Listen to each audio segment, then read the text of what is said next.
You're watching Bridging Generations in Sales and Outreach. I am your host, Butch Nicholson. This is the podcast with no frills, no fluff, no theory, just real ideas, real tactics from salespeople who know what it's like to win. And I want to say this up front. I uh, I am losing my voice quickly, so I'm not going to talk much today. But I know Dean and Lou, and either one of them could talk for the whole 45 minutes by themselves. So we'll have no problem with having enough conversation. So it is my pleasure to introduce Dean Nolley and Sweet Lou from New Orleans. And Lou, I'll let you pronounce your last name so they'll know that you really are from New Orleans. Actually, Butch, I'm from Baton Rouge. On the Oh, excuse me. other Sorry. side of the river from Baton Rouge. My name, and you need to hear it before you see it, because if you see it, you'll always mispronounce it. But it's very common in Louisiana. It's melancon or melancon. You can pronounce it. So Dean is a repeat guest, and Lou has joined him at Sales Growth Imagination. And Lou, we're glad to have you here today with us. Uh, so uh, y'all can do this ever how you want to do it, but tell us why the two of you came together and what the market is that y'all are serving now. It's a it's a great question. First of all, thank you for you and Nala to have us on, Butch. I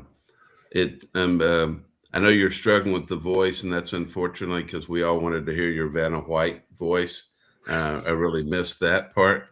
Um, but what's interesting is we've been growing sales growth imagination.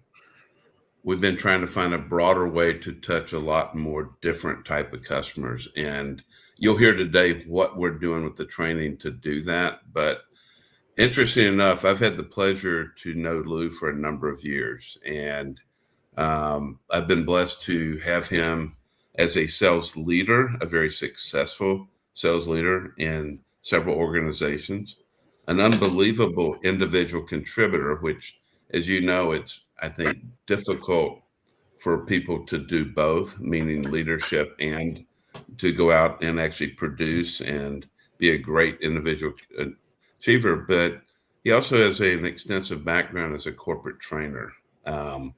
And, you know, we were sitting down as he was looking to retire, and I'm going to let him talk to some of this in greater detail. But I was telling him about areas where I really need to focus to grow. And, that kind of led to Lou going, well, hey, why don't we bring me on board and really focus on the training? And as you know, I mean, I can do training, I can do it well. But at the end of the day, Lou's better. I mean, you're going to hear that just in his voice. But I mean, so from my perspective, timing was good. It really, what Lou can bring to the table and already is, and some of the active engagements he's participated. Yeah, I'm already seeing it with the clients and what he's doing for us. So, Lou, why don't you expand on this? Thanks, Dean. I'm trying to live up to all the accolades you just laid on me. Butch, Dean and I worked together for probably 20 years in a lot of different business situations and roles. And I have always thoroughly enjoyed the sales aspect of my career. It was the most rewarding. It's probably the hardest too. But I got to where I was pretty darn good at it. And I could convey the things that made me successful to other people. And that was probably more important than being a successful salesman. I could share with others how they could succeed. Now, in terms of my clients, clients who have a sales force and want to grow their business have a great need for the type of information that Dean and I can provide. We'll talk to the business owner, find out if they want to grow, if they want to increase the number of clients, if they're more interested in client retention, if they want to broaden the product portfolio offered to that client. And once we learn from the client what it is they want to do, we will construct a training program built to support that objective. Dean, is that what you wanted me to cover initially? I was letting you run with it, but yeah, you nailed it. So thank you. So, Dean, when we were talking last time, you shared a story with me, a UPS store or a FedEx store or something like that, where you were doing business with them, and you realized that there was an opportunity now because of what you and Lou are doing. Yeah, that's a great story. I mean, and we'll talk about the company first, but let's go ahead and tell the story because it'll.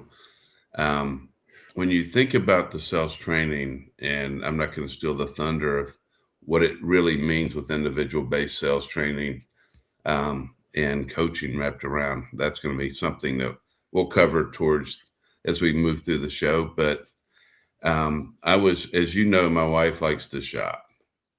And I was going into a UPS store to drop off a anthropology package she was shipping back. And lo and behold, the owner kind of said, hey, they do a lot of my printing, some of the playbooks, which is one of probably the hottest things we're doing. I mean, and she didn't really say I'm printing all your goofy playbooks, but it was something like that. And I'm just curious, do you guys do any sales training? I'm like, actually, your timing is good. Yes. She said, well, husband and I bought this franchise. Neither one of us have ever had any sales experience. Is there any way that you could help us? And I said, we actually can. And she said, well, what about my employees? I said, well, we can help them too. And she goes, well, this one might sound a little crazy, but I have a lot of attrition with people at the front counter, and you can see the 5 people now. She goes, I'm going to have at least 3 of those probably won't be here in 4 months. She said, is there any way that you can actually train my husband and I? And she said, I'll be the one that will need to do this myself, but can we then be the trainer ongoing? Because otherwise we would need you indefinite. And I'm like, it's great you asked that. I said, we actually can. But what you're going to hear later in the show is the training, what we're able to do allows us to do B2C. And it's the only affordable sales training option I've personally ever seen to where we can train just business owners that are sales led or want to be, or they have 1 sales rep, 2 reps. And we'll talk more to it. But at the end of the day, unfortunately, up to this point, a lot of people just don't do the training investment because they didn't really have an affordable means, or a lot of these business owners, they're busy in the business. These owners are out driving the business. And as you know, you're one yourself. I mean, they work really hard. Well, one of the things, unfortunately, it falls through the cracks. They don't really have the right tools. So there's very little they can train the people on other than their product services, if you will. So that being said, I mean, that's a great example of being able to help someone that predominantly is B2C, at a counter, if you will, like a UPS store. Yeah, Dean, when I think about sales training, most people, and I mean, this isn't a bad thing. It's what it is. When they think of sales training, they think of sales teams and, all these companies that have these big sales teams, and you probably know a better number about this than me, but probably 90% of companies, it's the founder and maybe 1 or 2 other people that are the sales force. Well, it's interesting. It's there. We run into probably 3 different categories. I mean, one would be companies that they already have the salespeople. They've been growing, but the infrastructure is just not in place. So they really need help, but they're already hiring people. It may not be the right people, but then when the higher end, we run into some pretty significant size organizations, and significant in the world we are. They may have a sales team or 2 that maybe are 6, 8 salespeople on a team. We're working with a couple national entities that have as many as 50 plus different groups where there are sales professionals. But the sales led, and it's an interesting one that you asked that, because this would have been one I would have asked you to tee me up on. Is when Peter Orsini and I started sales or digital imagination back around the Olympics, and I got to tell you, I was the sales led owner, and my own father used to say, "Well, hey Dean, you and Peter kind of assholes." And I'm like, what do you mean? Or he goes, you guys aren't listening to people. You're so busy in your business, you're not looking up, you're not really seeking input. So if you roll forward many years later, and it's one of the main reasons I'm doing what I'm doing, because I feel like I'm walking down memory lane, touching businesses similar to what I had. But I can tell you, the business owners that are sales led, she or he, their blood, sweat, and tears, their heart and soul is in these businesses. And I mean, they've put a lot in. And when you're going into work with them, they're in it. They're driving the sales, and you've got to come in and try to find a way to help them and preserve all of their, you know, heart and soul that they put into the business. And I think a lot of people overlook that part. So if my dad was still alive, he would have said, paybacks are hell, son, because you would be calling on you. And I think that part is so important, because we're not talking bad business people. We're talking about extremely good business people working hard, growing a business, but they're in the business. And I think they're so busy that, unfortunately, sales training, and you're right, 92% of the companies say that they do not do effective sales training or sales training at all. And when I say that, I'm talking about SMBs that are between 3 million and 50 million. Butch, you're on mute. Sorry, I didn't want to start coughing in the middle of one of the two of you talking. You can address this, Lou. Just from my experience, I mean, I've been in sales for 40 years, calling some level of different size businesses my whole career. I bet if we lined up 100 business owners and said, "Do you have a documented sales process?" they'd say yes.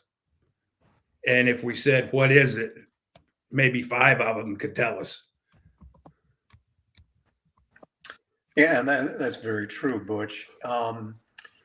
In the way back days when I first started in sales, they basically assigned you a territory and gave you a bunch of brochures that you put in your briefcase, and they told you, go get them, Tiger.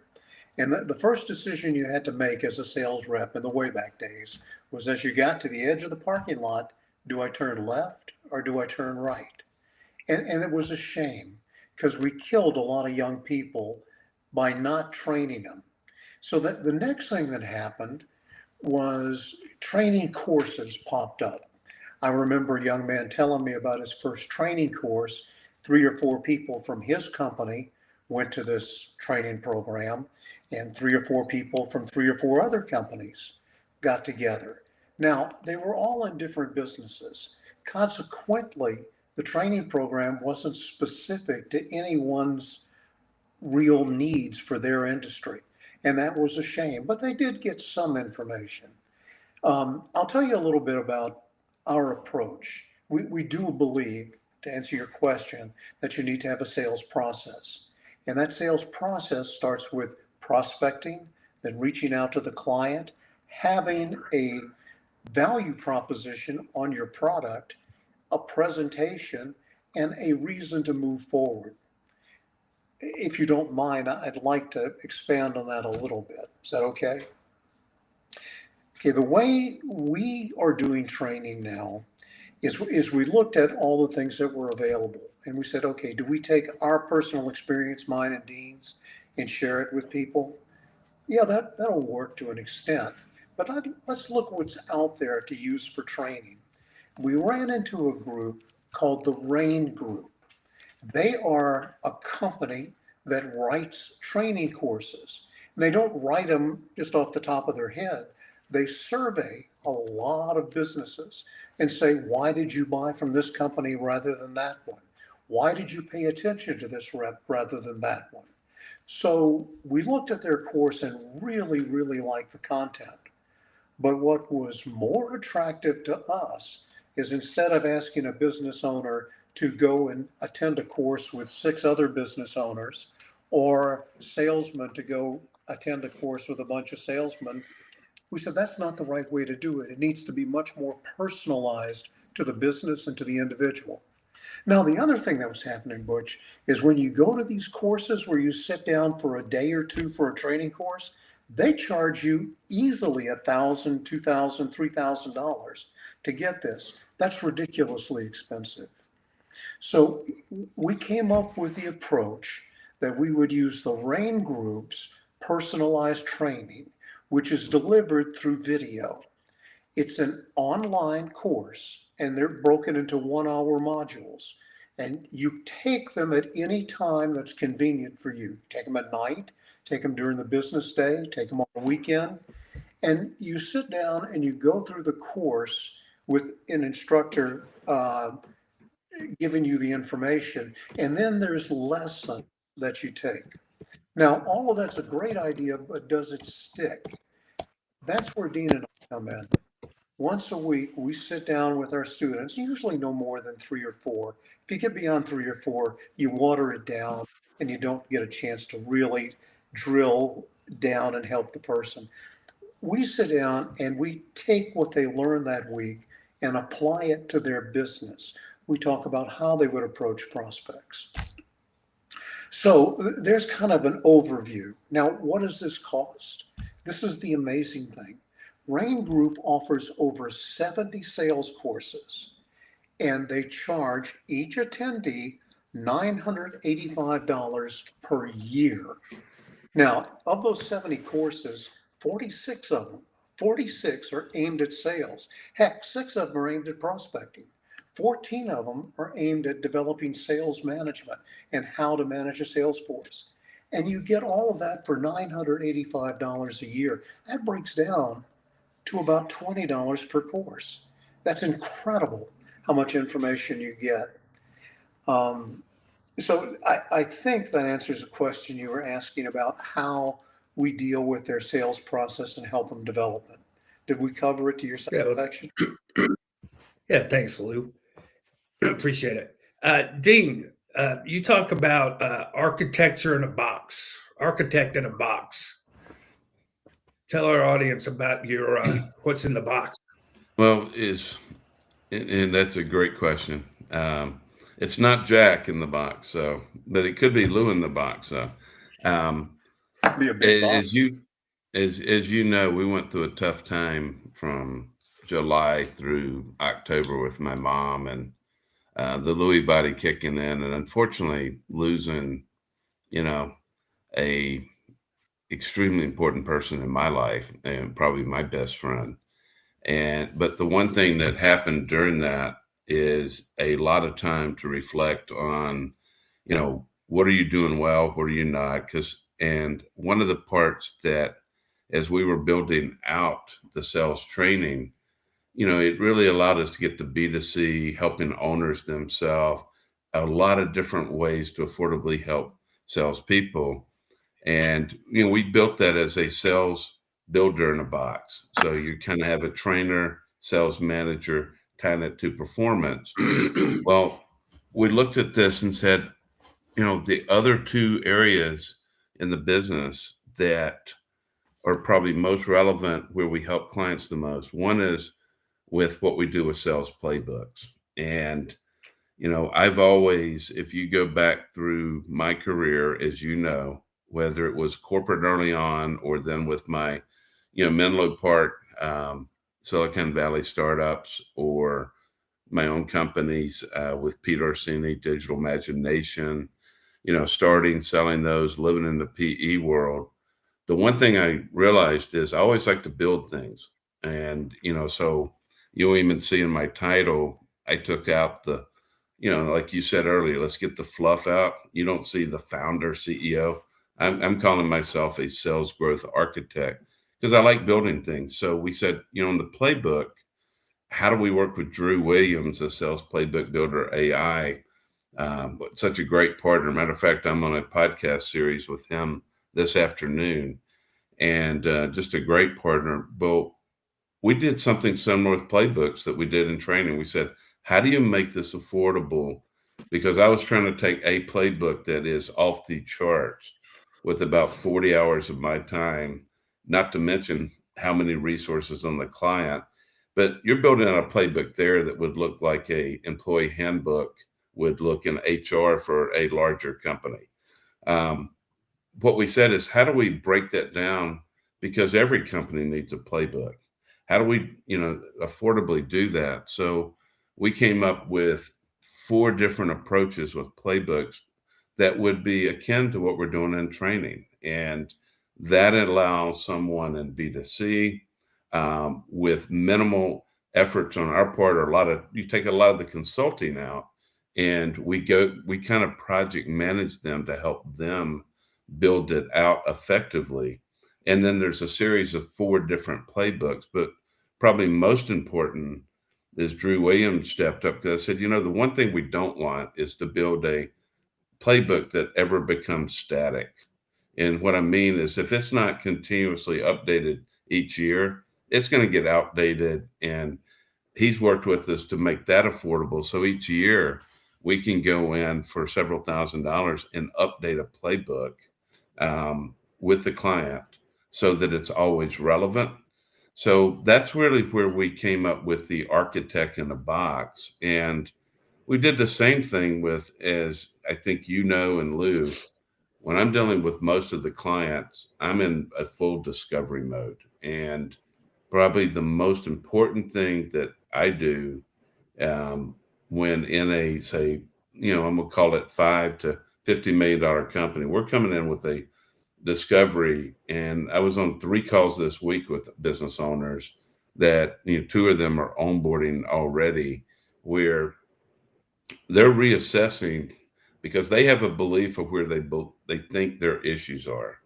So the discovery, what we do is we take that, we benchmark it with their leadership, with all the sales, and then we're trying to find, I call them the gems in the rough, but other customer facing employees that's not leadership, not sales. So it could be an on-site implementation manager, a project manager, tech support, sales support.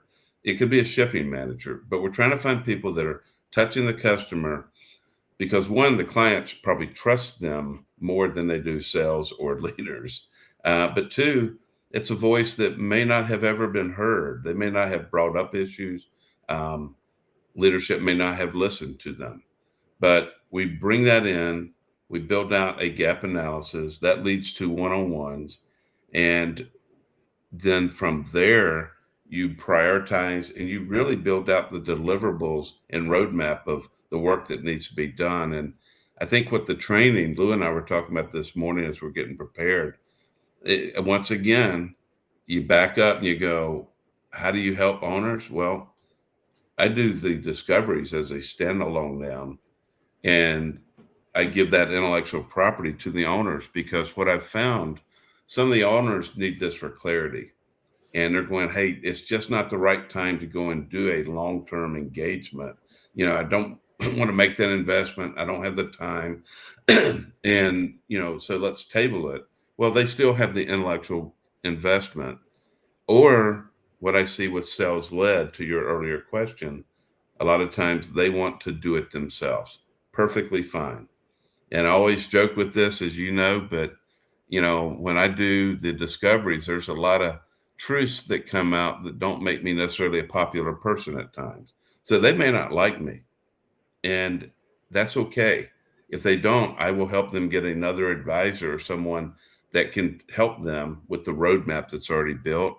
I mean, I would say probably 8, 9 times out of 10, they're going to put this in an infrastructure or one of my framework or management contracts, but at least it gives them an affordable way to look at a discovery that will help their business. But again, this will all take us, and we're calling that a sales engineer in a box, if you will. And it's funny. There were some of us with a couple beers and cigars that kind of came up with the in the box concept, if you will. But it's all around trying to think out of the box and find ways to really help customers where you're really making a difference in their business versus trying to go in and sell them something is best way to say it. But I think this brings us 360 back around to the training, and continue with Lou, because the training is what I know put me in a position to, and Lou as well, and some others that are mentors that help us all say, hey, you need to do the same thing and the other, because as you know, if I try to tell everyone the 31 different services we offer, and you've watched me do it poorly in different networking meetings, I will lose people at hello in about 20 seconds, Butch. So anyway, that being said, I mean, that's a 360 view of how we got here, but let's jump back to the training, because ultimately this is the one service that everyone we touch can use. Let me add one just funny anecdote, and I guess all salespeople have had this happen somewhere along the line. But earlier this year, the founder of the company and I closed a deal, really nice deal, and it was a significant amount of money. And the owner of the other company, when we got it all done, he said, we could do this in house, don't you? And founder of the company said, well, yeah, of course. And he was quiet for a while, and he said, and I won't too. And and we said, yeah, we know you won't. So there are people that respect and value what we do. Butch, I guess a starting point to talk about training is to tell you what the people we're talking to in the business world ask of us. When we ask them where they're trying to take their business, what are their problems, what are their dreams, where do they want to go, what's holding them back, the majority of them today tell us they want to increase the number of clients. They want new clients. Some of them say they want to retain their clients. Others say they want to grow the portfolio. But in any event, they want to grow their business. Now, I deal with all of these Rain Group modules. And without a doubt, my favorite, the one I enjoy the most because I think it brings the most value, are the prospecting modules. How do you get new business? How do you find the customers? And Rain Group starts at an unusual place, but it's very wise on their part. They start with value through the eyes of the buyer. What do your buyers consider valuable? Let me give you an example of something that every sales rep runs into. We all make telephone calls, we all send emails, we all send letters, we network. When buyers are asked, and Rain Group went to 488 companies and said, how often do you respond to outreach from salespeople? And it came down to one response for every 25 sales reps' attempts to get them interested. And when they were asked why that one and why not the other 24, what they said was the message was very customized to our company and our business. In other words, you can't just go out there with a net and throw it out there and expect to catch a bunch of fish. You'll catch the little bitty ones. If you want to catch the bigger ones, the more substantial ones, you have to approach the client by giving them the value they're looking for. Now, we spend 6 weeks talking about prospecting, about building value, about building our company up. And when Dean and I sit down and coach people, we can talk to them specifically about their business. We talk about sales calls that worked, sales approaches that didn't work, and what could be done differently, because that's what makes the information stick. Now, we run into several types of salespeople. Let me give you an example of the one we run into the most often. The old pro, been around for a long time, has a client base, is not really comfortable prospecting, doesn't really want to do that. Said, hey, I did that early in my career. I don't want to do that now. I just want to work with my existing customers. Well, that's fine, but that's not where the business owner wants to take it. He needs new business. Now, if you look at that old pro, the real reason they don't want to make new calls is they're scared. They don't want to be rejected. They don't know if they can get the job done. So we give them the confidence and the knowledge for how to approach businesses, how to get people interested. And once you have them interested, how to gain the trust, the relationship. Matter of fact, here's a good point that we've learned. When people ask why they did business with this company rather than that company, their number one reason was this company brought new ideas that made me think differently rather than the preconceived ideas I had. In other words, we teach people, salespeople, how to get their customers to think outside of the box and in new ways that brings them value. It is really fun to work with companies. Now, you run into owners, and the owners will go and they'll talk about their product. They'll be focused on the product, and that's a good thing, but it's also a bad thing. People want to hear what's in it for me. Why should I be interested? Just to go and tell them you've got the same product they can already get from 10 other people at a better price is not really going to interest them. You've got to build the relationship. Thanks, Lou. You got it.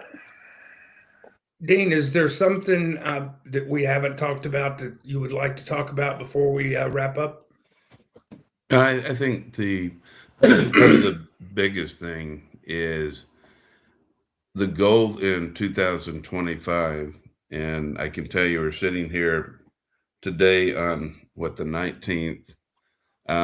What is it? The 14th business day of the month, maybe. Our goal is to have a conversation a day with owners, and we're not selling. I've learned that over building this business as well as my prior business.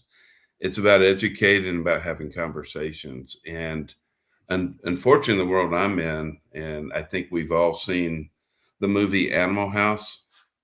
If you remember John Belushi and the Delta fraternity, they got put on double secret probation, if you remember. And in our world, everyone expects me to sell and have these silver bullets. I can wave a magical wand because I'm the guy growing sales. So they expect me to do unbelievable shortcuts and to help them grow. The second part is they all are going, hey, this guy's good in sales. He probably has a lot of tricks and crafts. And while he looks like he's having a conversation, he's really subliminally selling me. And that's not the case. And so what we found is talking to business owners today, and this month already I've spoke to 22 business owners, and we're ahead of the schedule. We're doing that one-on-one conversations.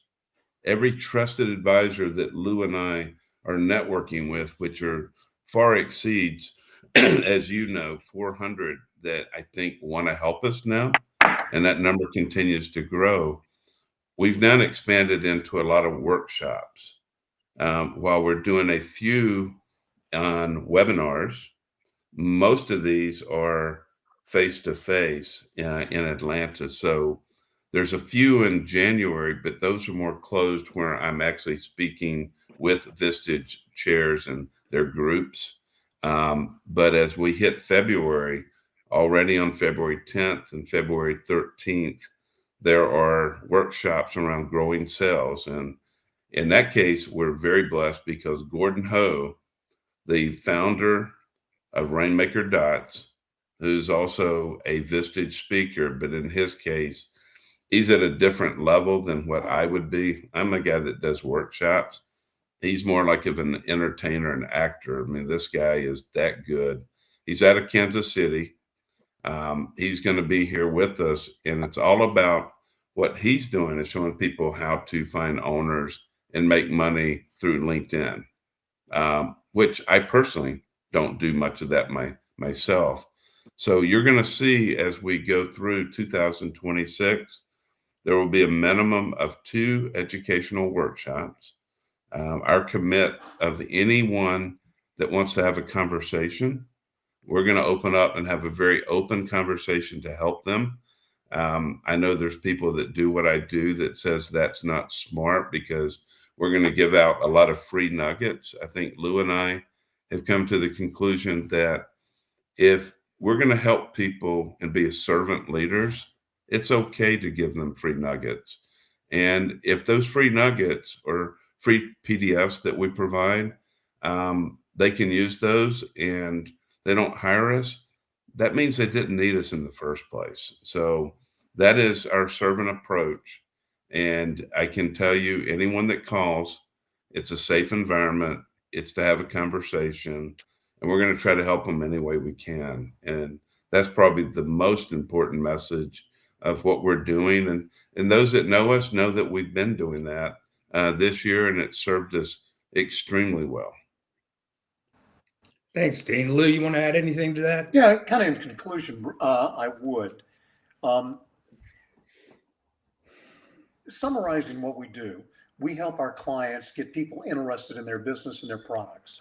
Once they're interested, we show them how we're different, how we're valuable. We work with people. We work with the 2 elements of a buyer's psyche: the rational side and the irrational side. The rational side is how big is it, what does it do, et cetera. The irrational is what's the impact of me buying this? Is it good or bad, et cetera. What we do is we give people confidence in working with our company, and therefore we develop a sales process that supports it. When you're dealing with people who have rational and irrational motives, you run into people having fear that they're going to make the wrong decision, fear that this is not the right way to go. Fear is twice the motivating factor of any other element in sales.